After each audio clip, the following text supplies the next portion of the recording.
ইবাদতের তাওহীদ দুই রকমের, একটা হলো মাবুদের তাওহীদ, আর একটা হলো ইবাদতের তরিকার তাওহীদ। এই তরিকার তাওহীদটাকে বলা হয় ইত্তেবাউস সুন্নাহ, সুন্নতের ইত্তেবা। সুন্নতের ইত্তেবা করে অল্প ইবাদত করলেও বেদাতি আমল শত শত হাজার হাজার আমলের চাইতে উত্তম। সুবহানাল্লাহ। আল্লাহ রাসূল সাল্লাল্লাহু আলাইহি ওয়াসাল্লাম বলেন, আমালুন কলিলুন ফি সুন্নাতিন খায়রুম মিন আমালিন কাসীরিন ফি বিদআতিন। সুন্নতি আমল অল্প করা বেদাতি আমল বস্তায় বস্তায় করার চাইতে উত্তম। সুবহানাল্লাহ। বাংলাদেশের অনেক ভাইয়েরা কয় সৌদি আরব গেছি, দেখছি সৌদি আরবের লোকেরা সুন্নত পড়ে না। কয় না বাংলাদেশে? কয় রে মিয়া, আমাদের মতো আমল পৃথিবীর কেউ করে না। আমরা ফরজ পড়ি, সুন্নত পড়ি, ওয়াজিব পড়ি, নফল পড়ি। সৌদি আরবে দেখে আসছি এরা খালি ফরজ পড়ি দৌড় দেয়, এরা সুন্নত পড়ে না, নফল পড়ে না। সৌদি আরবের একজন মানুষ ধরেন পড়লো না, সুন্নতও পড়ে নাই, নফলও পড়ে নাই, খালি ফরজ পড়ছে, কিন্তু ফরজ পড়ার পরে আর কোনো শিরক করে নাই। আর বাংলাদেশের একজন বড় আল্লাহওয়ালা বুজুর্গ মানুষ 5 ওয়াক্তের ফরজ নামাজ পড়লো, সুন্নত পড়লো, ওয়াজিব পড়লো, মুস্তাহাব পড়লো, সব নামাজ পড়লো, তাহাজ্জুদ পড়লো, আওয়াবিন পড়লো, চাশত পড়লো, সব পড়ছে। পড়ার পরে কিছুক্ষণ পরে গিয়ে মাজারের সামনে, কবরের সামনে যাই সেজদা দিয়ে দিছে। তাহলে এই লোকে যা ফরজ পড়লো, যা সুন্নত পড়লো, যা নফল পড়লো, সব জিরো, সব মাইনাস। তাহলে সব পড়ার পরে যদি শিরক করে সব বরবাদ। আর সৌদি আরবের লোকটা খালি ফরজ পড়ছে কিন্তু শিরক করে নাই, তার তো ফরজটা আছে, তা আপনি বেশি পড়ে লাভ কি হয়েছে? এই জন্যই আল্লাহ রাসূল সাল্লাল্লাহু আলাইহি ওয়াসাল্লাম বলছেন, আমালুন কলিলুন ফি সুন্নাতিন খায়রুম মিন আমালিন কাসীরিন ফি বিদআতিন। বেদাতি পদ্ধতিতে অনেক অনেক আমল করার চাইতে সুন্নতের আলোকে অল্প আমল করা অনেক উত্তম। সুবহানাল্লাহ। এই জন্য আমল কম করব, কিন্তু সেটা হইতে হবে 1 নম্বর আমল, পিওর আমল, সহি আমল। সেটা হইতে হবে ইত্তেবায়ে সুন্নাহর আলোকে আমল। ইত্তেবায়ে সুন্নাহর আলোকে আমল হলে জান্নাত পাওয়া যাবে। নবী সাল্লাল্লাহু আলাইহি ওয়াসাল্লাম ঘোষণা দিয়েছেন, কুল্লু উম্মতি ইয়াদখুলুনাল জান্নাহ। আমার সব উম্মত জান্নাতে যাবে। সুবহানাল্লাহ। সব উম্মত জান্নাতে যাবে, ইল্লা মান আবা। তবে আমার যে উম্মত আমাকে অস্বীকার করে সে জান্নাতে যাবে না। কিলা ওয়া মান ইয়াবা ইয়া রাসূলুল্লাহ। জিজ্ঞাসা করা হলো, হে আল্লাহর রাসূল সাল্লাল্লাহু আলাইহি ওয়াসাল্লাম, আপনাকে অস্বীকার করে আবার কারা? আপনার উম্মতের অস্বীকার করে কারা? আল্লাহ রাসূল সাল্লাল্লাহু আলাইহি ওয়াসাল্লাম বলেন, মান আতাআনি দাখালাল জান্নাহ ওয়া মান আসানি ফাকাদ আবাহ। মান আতাআনি দাখালাল জান্নাহ। যে আমার আনুগত্য করে, যে আমার সুন্নতের ইত্তেবা করে, আমাকে অনুসরণ করে, এই লোক জান্নাতে যাবে। সুবহানাল্লাহ। ওয়া মান আসানি ফাকাদ আবা। যে লোক আমার সুন্নতের নাফরমানি করে, আমার সুন্নত অনুসরণ করে না, সে আমাকে অস্বীকার করে। তাহলে সুন্নত না মানলে, সুন্নতের বাহিরে গেলে জাহান্নামে যাওয়া লাগবে। আর সুন্নতের ইত্তেবা করলে, সুন্নতের অনুসরণ করলে জান্নাতে যাওয়া যাবে। সুবহানাল্লাহ। আজকে আমাদের সামনে যে অবস্থা, আমাদের সমাজে, বিশেষ করে আমাদের এই দেশে, সুন্নতের ইত্তেবা নাই। সব জায়গায় শুধু বেদাত আর বেদাত, বেদাত আর বেদাত, বেদাতের সয়লাব। কিন্তু এটা যে বেদাত, এটা যে গুনার কাজ, এইটা বোঝানো অনেক কঠিন কাজ। কারণ বেদাত তো সুন্দর, বেদাতি আমল যেগুলো, এগুলো দেখতে অনেক অনেক সুন্দর, বাহ্যিকভাবে অনেক সুন্দর। বেদাতি দরুদ সুন্দর, বেদাতি জিকির সুন্দর, বেদাতি নিয়ত সুন্দর, বেদাতি সব আমল সুন্দর। এজন্য কয় এগুলা বেদাতে হাসানা। আপনি বলবেন যে ভাই এগুলা তো বেদাত, কয় রে মিয়া এগুলো বেদাত হলে কি হবে, এগুলো বেদাতে হাসানা, এগুলো সুন্দর বেদাত। তো বেদাতে সাইয়্যা কোনগুলা, খারাপ কোনগুলা? বেদাত তো সবগুলোই সুন্দর। যদি মূল টাকার চাইতে নকল টাকা বেশি সুন্দর না হয়, জাল টাকা যদি বেশি সুন্দর না হয়, বাজারে জাল টাকা চলে না। সঠিক জিনিসের চাইতে বেজাল জিনিস যদি দেখতে সুন্দর দেখা না যায়, ওই জিনিস বাজারে বিক্রি হবে না, কেউ নিবে না। জমিনের মূল ফসলের চাইতে আগাছা দেখা যায় অনেক সুন্দর, অনেক স্বাস্থ্যবান, অনেক মোটা তাজা। জমিনে ধান লাগাইছেন, পাট লাগাইছেন, ক্ষেত লাগাইছেন, দেখবেন মূল ফসলের চাইতে আগাছাগুলো খুব মোটা তাজা। সারও দিতে হয় না, ওষুধও দিতে হয় না, অটোমেটিক মোটা তাজা হয়ে উপরে উঠে যায়। বেদাতগুলো এরকম, এইগুলো সমাজের মধ্যে এমন সুন্দরভাবে স্বাস্থ্যবান হয়ে গজায়, সুন্নত সেই তুলনায় নিচে পড়ে থাকে।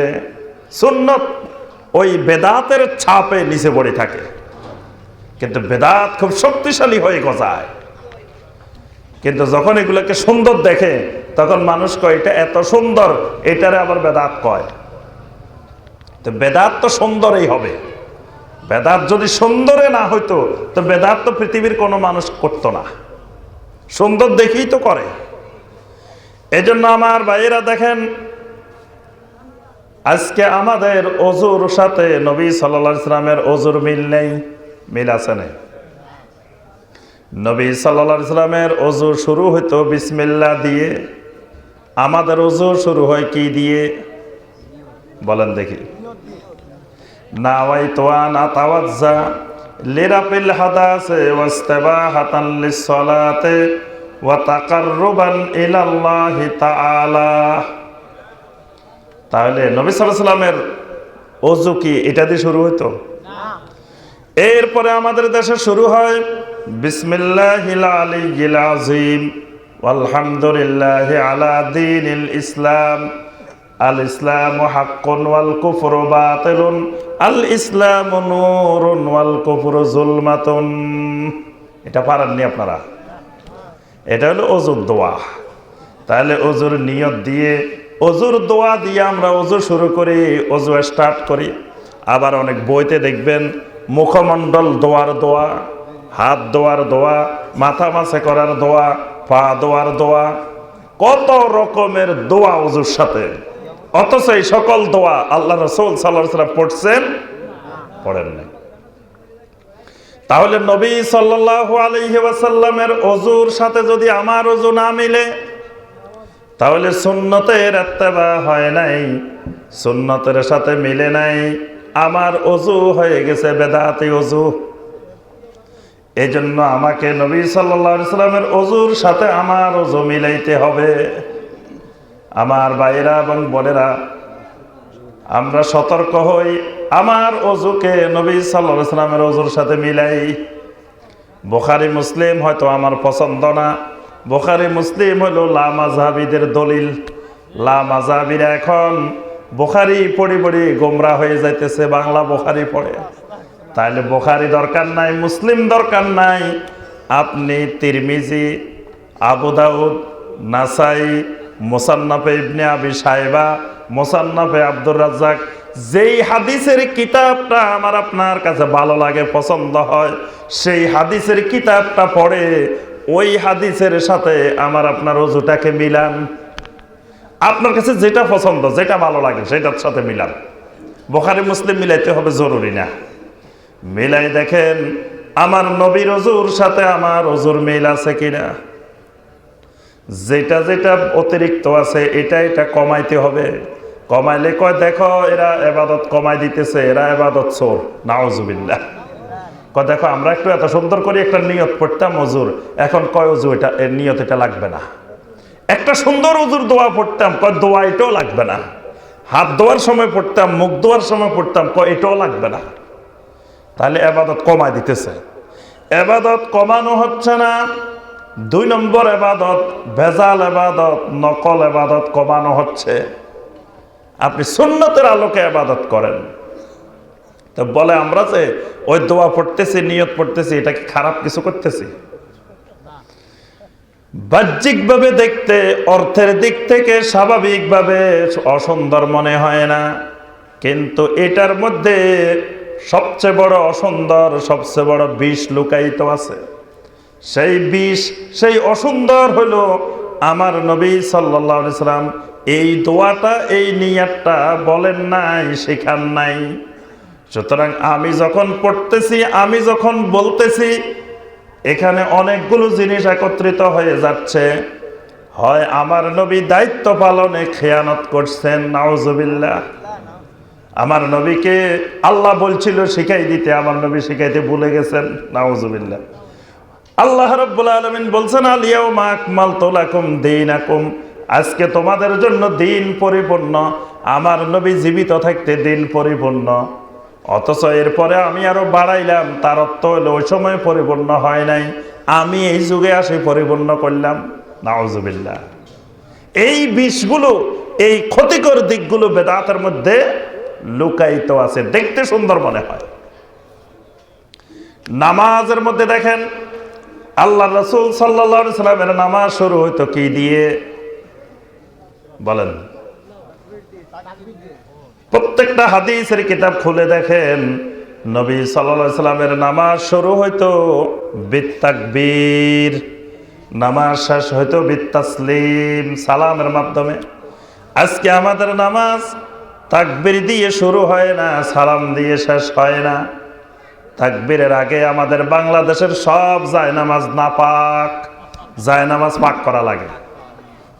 বাংলাদেশের জায়নামাজ কি সব নাপাক, 100 বার ধুইলেও নাকি নাপাক। প্রথম জায়নামাজে দাঁড়ায় কি করতে হয়? জায়নামাজ নাকি পাক করতে হয়। আমার নবী জীবনেও কোনোদিন এইভাবে দোয়া পড়ে জায়নামাজ পাক করেন নাই। নবী সাল্লাল্লাহু আলাইহি সাল্লামের সাহাবীরা কোনোদিন এরকম ইন্নী ওয়াজ্জাহতু পড়ে জায়নামাজ পাক করেন নাই, কিন্তু বাংলাদেশে করতে হতো। বলেন নবীর জায়নামাজ নাপাক ছিল না, আমাদেরটা নাপাক, আমরা কি করব? নবী সাল্লাল্লাহু আলাইহি সাল্লামের জায়নামাজ, সাহাবায়ে কেরামের জায়নামাজ, তাবেঈনদের জায়নামাজ, ইমাম আবু হানিফা রাহমাতুল্লাহর জায়নামাজও নাপাক ছিল না।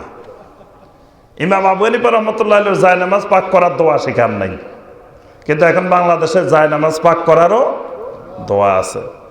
তারপরে শুরু হয় নিয়াত দিয়ে, নাওয়াইতু আন উসাল্লিয়া লিল্লাহি তাআলা সালাসা আরবা খামসা সিত্তা সাবা সামানিয়া, এইভাবে শুরু হয়। নবী সাল্লাল্লাহু আলাইহি সাল্লাম এই নিয়ত পড়ছেন কিনা কোন সহিহ দঈফ জাল হাদিসে আছে? সাহাবায়ে কেরাম পড়েন নাই, তাবেঈনে কেরাম পড়েন নাই, তাবেঈনে কেরাম পড়েন নাই, এমনকি ইমাম আবু হানিফা রাহমাতুল্লাহ আলাইহি, ইমাম শাফি রাহমাতুল্লাহ আলাইহি, ইমাম মালিক রাহমাতুল্লাহ আলাইহি পড়েন নাই। তাহলে অনেক ভাইকে দেখি আল্লাহু আকবার, কিছুক্ষণ পরে আবার ছাড়ি দিছে। কি ব্যাপার ভাই, ছাড়ি দিছেন কেন? কয় ভাই মাগরিবের নামাজ তো 3 রাকাত, এখানে বলতে হইব সালাসা, আমি বলে ফেলছি আরবা, এজন্য প্রথম একবার আল্লাহু আকবার বলি সালাত শুরু করছে, আবার কিছুক্ষণ পরে ছেড়ে দিছে, কারণ মনে হয়েছে যে সালাসার জায়গায় আরবা বলে ফেলছে। এবং মুক্তবের মধ্যে ছোটবেলায় একটা শিশুর দীর্ঘ সময় ধরে কি কঠিন পরিশ্রম, এর নামায় তোমার মুখস্থ করতে করতে, নামায় তোমার শিখতে কি কষ্ট একটা বাচ্চার। অথচ আল্লাহ রাসূল সাল্লাল্লাহু আলাইহি সাল্লাম, সাহাবায়ে কেরাম কখনো নিয়াত পড়েন নাই, নিয়ত করেছেন। এটা বললে আবার অনেকে কয় নিয়ত, দেখো নিয়ত বাদ দিয়ে দিচ্ছে, এরা কয় নিয়ত লাগবে না। নিয়ত অবশ্যই লাগবে, তবে নিয়ত করতে হবে, নিয়ত পড়তে হবে না। এখন যে মাহফিলে আসছেন, ইসলামী জলসা আসছেন, কি নিয়ত করে আসছেন বলেন দেখি? নাওয়াইতু আন আযহাবা ইলাল জালসাতিল ইসলামিয়্যা ফি, কোন জায়গা? কলোনিয়া। এইভাবে নিয়ত করে আসছেন, তাহলে কি সওয়াব পাইবেন আজকের মাহফিলের? সওয়াবে তো পাইবেন না। নিয়ত করে আসছেন, নিয়ত পড়ে আসেন নাই। বাড়ি থেকে যখন রওনা দিছেন ইসলামী জলসার উদ্দেশ্যে, আপনার নিয়ত করা হয়ে গেছে, নিয়াত নাওয়াইতু আন আযহাবা ইলাল জালসাতিল ইসলামিয়া, নিয়াত করা লাগবে না, নিয়াত পড়া লাগবে না। নিয়াত করতে হয়, নিয়াত পড়তে হয় না। তাহলে আমাদের সালাত শুরু হওয়ার আগে আরো আছে কিছু কথাবার্তা। কয় সবাই মোবাইল ফোন বন্ধ করেন। মুয়াজ্জিন সাহেব ঘোষণা দেয় আমাদের দেশে, মোবাইল বন্ধ করেন। মোবাইল বন্ধ করার ঘোষণা মুয়াজ্জিন সাহেব দিবে কেন? দিবে কে? ইমাম সাহেব। বেলাল রাদিয়াল্লাহু তাআলা আনহু সহ নবী সাল্লাল্লাহু আলাইহি ওয়াসাল্লামের 4 জন মুয়াজ্জিন, মসজিদে নববীর 2 জন মুয়াজ্জিন, মসজিদে হারামের 1 জন মুয়াজ্জিন, মসজিদে কুবার 1 জন মুয়াজ্জিন। এই 4 জন মুয়াজ্জিন ইকামত শুরু করতেন। ইকামতের আগেও কিছু বলতেন না, ইকামতের পরেও কিছু বলতেন না। যা বলার দরকার সব বলতেন ইমাম সাহেব। আল্লাহ রাসূল সাল্লাল্লাহু আলাইহি ওয়াসাল্লাম বলতেন, মুয়াজ্জিন কিছু বলতো না। কিন্তু আমাদের দেশে ইমাম সাহেবেরা এত সম্মানিত, ওনারা কিছু বলেন না, সব মুয়াজ্জিনের দিয়ে বলান। মুয়াজ্জিন কয় সবাই দাঁড়ায় যান, মোবাইল বন্ধ করেন, কাতার সোজা করে নেন, সব মুয়াজ্জিন। মুয়াজ্জিন বলা সুন্নতের খেলাফ, মুয়াজ্জিন কিচ্ছু বলবে না। মুয়াজ্জিন বলবে কি? শুধু আকামত, আল্লাহু আকবার আল্লাহু আকবার বলে একামত শুরু করবেন। যা বলার ইমাম সাহেব বলবেন, ইস্তাউ আকিমু সুফুফাকুম ওয়া তারাসু ওয়াসুদ্দুল খালাল ফাআতিম্মুস সাফফাল আউওয়ালা ফাল আউওয়াল। এইভাবে ইমাম সাহেব কমান্ড করবেন, কারণ মসজিদে কমান্ড করার অধিকার খালি ইমাম সাহেবের আছে, আর কারো নাই। মুয়াজ্জিন সাহেবের কমান্ড করার অধিকার নাই, সভাপতি সাহেবের কমান্ড করার অধিকার নাই, মুতাওয়াল্লি সাহেবের কমান্ড করার অধিকার নাই। মসজিদে ইমাম একজন, তিনি শুধু অর্ডার দিবেন। তিনি বলবেন যে সবাই কাতার সোজা করেন, সবাই তারাসু ঘেসে ঘেসে দাঁড়ান, একজনের মাঝখানে একজনে, ওয়াসুদ্দুল খালাল যত ফাঁকা জায়গা আছে সব বন্ধ করে দেন। তারপরে কি করবেন? পায়ের সাথে পা লাগাইবেন। কয় পায়ের সাথে পা লাগাইবার কথা বলে হাদিসে নাই। এলজাকুল কাদাম বিল কাদাম, সহিহ আল বুখারীর একটা অধ্যায় আছে, বাব আছে। এই বাবের শিরোনাম দিয়েছেন ইমাম বুখারী রাহিমাহুল্লাহ যে এলজাকুল কাদাম বিল কাদাম, পায়ের সাথে পা মিলানোর অধ্যায়। পায়ের সাথে পা, এলজাক মানে সংযুক্ত করা, লাগানো, মিলানো। আল্লাহ রাসূল সাল্লাল্লাহু আলাইহি ওয়াসাল্লাম প্রত্যেক ওয়াক্তে কমান্ড করতেন, ওয়াসুদ্দুল খালাল, মাঝখানের ফাঁকা জায়গা বন্ধ করো, ওয়া তারাসু, একজনের সাথে একজন ঘেসে ঘেসে দাঁড়াও, একজনের সাথে একজন লেগে লেগে দাঁড়াও। কিন্তু আমাদের দেশে লাগাই দাঁড়াইলে অপমান বোধ হয়, কয় আমি আমার গায়ের সাথে লাগছো কেন? আমার গায়ের সাথে লাগা যাবে না। আমাদের 2 জনের মাঝে মাঝখানে 1 বিঘা ফাঁকা থাকবো। আমি এক জায়গায় মুসল্লি দেখছি এক মসজিদে, যে একজনের মাঝখানে একজনের প্রায় 2-3 হাত করে ফাঁকা। মানে মসজিদে আপনার ফ্যান আছে ধরেন 5টা, 5 ফ্যানের নিচে 5 জন দাঁড়াইছে এক কাতারের মধ্যে, গরমের মধ্যে। ফ্যান 5টা, এই ফ্যানের নিচে একজন, এই ফ্যানের নিচে একজন, এই ফ্যানের, এরকম 5 জন 5 জায়গায় দাঁড়াইছে।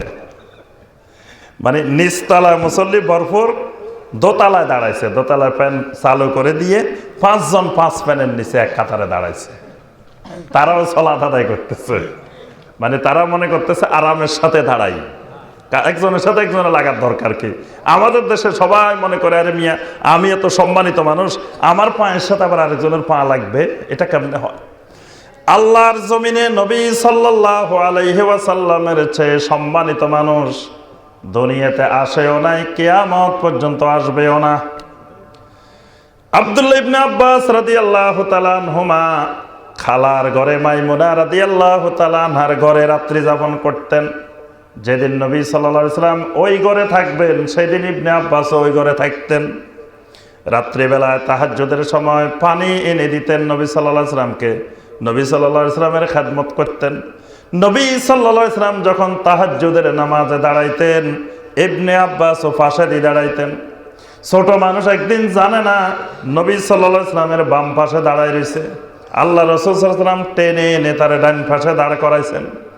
নবী সাল্লাল্লাহু আলাইহি ওয়াসাল্লামকে থেকে সম্মানের কারণে দূরে দূরে থাকে বাচ্চা মানুষ। আল্লাহ রাসূল সাল্লাল্লাহু আলাইহি ওয়াসাল্লাম তারে টেনে এনে পায়ের সাথে পা, কাঁধের সাথে কাঁধ লাগাই দাঁড় করাই দিয়েছেন। সুবহানাল্লাহ। কয় কাঁধের সাথে কাঁধ কেমনে লাগবো? কয় একজন হচ্ছে লম্বা, একজন হচ্ছে খাটো। কয় এমনি থাকবো নাকি? কাঁধের সাথে কাঁধ লাগাই দেওয়া জরুরি না, কাঁধের সাথে কাঁধ বরাবর করতে হবে। কি করতে হবে? আল্লাহ রাসূল সাল্লাল্লাহু আলাইহি ওয়াসাল্লাম দুই জায়গায় দুইটা শব্দ ব্যবহার করছেন। কাঁধের সাথে ব্যবহার করছেন হাজু বাইনাল মানাকিব। হাজু বাইনাল মানাকিব, হাজু মানে সমান করো, বরাবর করো, লাগাইতে কয় নাই। একজন খাটো একজন লম্বা, তো কাঁধ লাগবো কেমনে? তাহলে লম্বাটা কাইতেই থাকবো নাকি? কাঁধ হওয়া লাগবে না, বরং কাঁধে কাঁধে হাজু মানে বরাবর করতে হবে। উঁচেরটা উঁচে থাকবে, নিচেরটা নিচে থাকবে, কিন্তু বরাবর থাকবে। কিন্তু পায়ের কথা বলা হয় নাই, হাজু বাইনাল কাদাম বলা হয় নাই, পাকে সমান করো এরকম বলা হয় নাই। পায়ের ব্যাপারে বলা হয়েছে এলজাকুল কাদাম বিল কাদাম। এলজাক মানে হলো এলসাক, সংযুক্ত করা, লাগাই ফেলা। পায়ের বিষয় আলাদা, কাঁধের বিষয় আলাদা, দুটা এক জিনিস না। আমি যে কথাটা বলতেছিলাম আমার সম্মানিত ভাইয়েরা এবং বোনেরা, তাহলে আমাদের সালাত নবী সাল্লাল্লাহু আলাইহি ওয়াসাল্লামের সালাতের মতো শুরু হয় না, শেষও সেইভাবে হয় না। নবী সাল্লাল্লাহু আলাইহি ওয়াসাল্লামের সালাত শেষ হয়ে যায় তো সালাম ফিরানোর মাধ্যমে। আমাদের সালাত সালাম ফিরাইলে বাংলাদেশে সালাত শেষ হয় না। একজন ইমাম সাহেব যদি সালাম ফিরাই উঠে যাইতে পারে, ইমাম সাহেবের চাকরি শেষ। নামাজ রাখি, দেখো ইমাম সাহেব চলে গেছে। নামাজ কেমনে থাকলো? ইমাম সাহেব যদি কয় সালাম তো ফিরাই ফেলছি, নামাজের আর কি রয়েছে? কম মোনাজাত বাকি রয়েছে। মোনাজাত বাদে ইমাম সাহেব চলে গেল, বাস ইমামতি ক্যান্সেল, কারণ নামাজ রাখি দিছে। তাহলে নবী সাল্লাল্লাহু আলাইহি ওয়াসাল্লাম সালাম ফিরাইলে নামাজ শেষ হয়ে যেত, কিন্তু আমাদের সালাম ফিরাইলে নামাজ শেষ হয় না। তাহলে নবী সাল্লাল্লাহু আলাইহি ওয়াসাল্লামের সুন্নতের ইত্তেবা হয় নাই। ইত্তেবার বাহিরে গেলে সেটার নাম বেদাত, সেটার নাম। কিন্তু বেদাত দেখতে সুন্দর। পরে দিয়ে ইমাম সাহেব লম্বা মোনাজাত শুরু করে, পিছনে যারা মাসবুক আছে 2 রাকাত 3 রাকাত 4 রাকাত পায় নাই, তারা আর নামাজও পড়তে পারে না, তাদের নামাজও নষ্ট করে দেয়। এমন জোরে ইমাম সাহেব মোনাজাত ধরছে, পিছনের মুসল্লিদের কি অবস্থা হইতেছে কোনো খবর নাই, কারণ তার চাকরি বাঁচাইতে হইব। ইমাম সাহেব যত সুন্দর মোনাজাত করতে পারে, ওই ইমাম সাহেবের বেতন বেশি, কদর বেশি। ইমাম সাহেব কত সুন্দর নামাজ পড়াইতে পারে, এটার আলোকে বেতন নির্ধারণ হয় না। বেতন নির্ধারণ হয় কত সুন্দর মোনাজাত করতে পারে। এমন হুজুর আইছে, এমন ইমাম সাহেব আসছে, এমন মোনাজাত ধরে চোখের পানি একেবারে সব গড়গড়াই পড়ে। আর ইমাম সাহেব দেখো, এক ইমাম সাহেব আসছে আমাদের এলাকায়, এমন মোনাজাত ধরে 1 ঘন্টা পর্যন্ত চোখের পানি ছাড়াই ফেলায়। তাহলে ইমাম সাহেবের বেতন নির্ধারণ হয়, সম্মানে নির্ধারণ হয় বেদাত দিয়ে। নামাজটা সুন্দর করে পড়াইছে, এই জন্য ইমাম সাহেবের বেতন বাড়ে না। কেরাতটা সুন্দর করে লম্বা কেরাত পড়ছে ফজরের নামাজে, রুকুর মধ্যে 3 বারের জায়গায় 7 বার 10 বার পড়াইছে সুবহান রাব্বিয়াল আযীম। সেজদার মধ্যে 10 বার সুবহান রাব্বিয়াল আলা বলছে। রুকু থেকে সোজা হয়ে অনেকক্ষণ দাঁড়াইছে, 2 সেজদার মাঝখানে দীর্ঘক্ষণ সুন্দর করে বসছে। এই কারণে ইমাম সাহেবের বেতন বাড়ে না, বরং চাকরি চলে যাওয়ার সম্ভাবনা আছে। এত লম্বা করে নামাজ পড়ে, কয় এই হুজুরে তো ভালো না, এই হুজুরে খালি লম্বা নামাজ পড়ে, কেরাত ধরে লম্বা। কয় ইমাম সাহেব বুঝে না আমাদের কত কাজ। কিন্তু মোনাজাত যদি লম্বা ধরে সবাই খুশি। মোনাজাত 1 ঘন্টা গেলেও কোনো অসুবিধা নেই, ইমাম সাহেবের বিরুদ্ধে কোনো অভিযোগ নাই। কারণ মোনাজাতের ভিতরে আমার বাপের জন্য দোয়া করছে, আমার মায়ের জন্য দোয়া করছে, সবার জন্য দোয়া করছে। নামাজে তো আর এই বাপ মায়ের কথা কইতে পারে না। তাহলে বোঝা গেল যে নবী সাল্লাল্লাহু আলাইহি ওয়াসাল্লামের সালাতের সাথে আমাদের সালাতেরও গরমিল আছে। ইত্তেবায়ে সুন্নাহ হচ্ছে না।